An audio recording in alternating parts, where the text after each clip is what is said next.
Hey there, it's David Cinelli here, Realtor with Royal LePage Signature.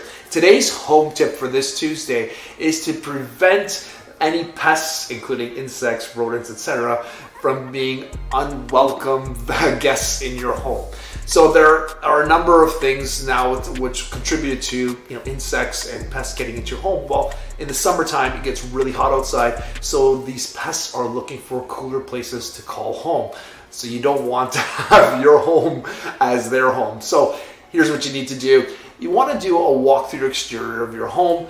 Take a look for any cracks that you might find in either door frames or window frames, because they can get in really small cracks. So if there are any cracks, you're going to want to fill those either with caulking, or even go to a hardware store and see if there's anything you can fill these cracks with. Another thing you want to look for is cracks and venting. That means vents from your bathrooms, your hood fan, or even your laundry. So make sure there's no cracks and make sure they're all capped as well. I remember back when we were kids, we used to have birds fly into one of our vents every year, even though we didn't block it up the right way. But when we started blocking the right way, they couldn't get in. But every single year, I remember we used to hear birds in our venting for our hood fan.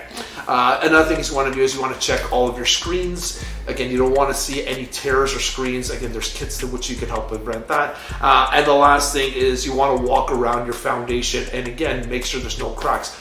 All pests or rodents really need to get in is a really small crack, and I know mice get into something like the size of less than a dime. So again, if there's any cracks there, go to a hardware store and ask how you can fill those, because you don't want your home filled with pests, especially in the summertime. It's pretty gross. Have a wonderful day, everybody. If you have any home tips you want me to touch on, please feel free to reach out. Love to hear your feedback.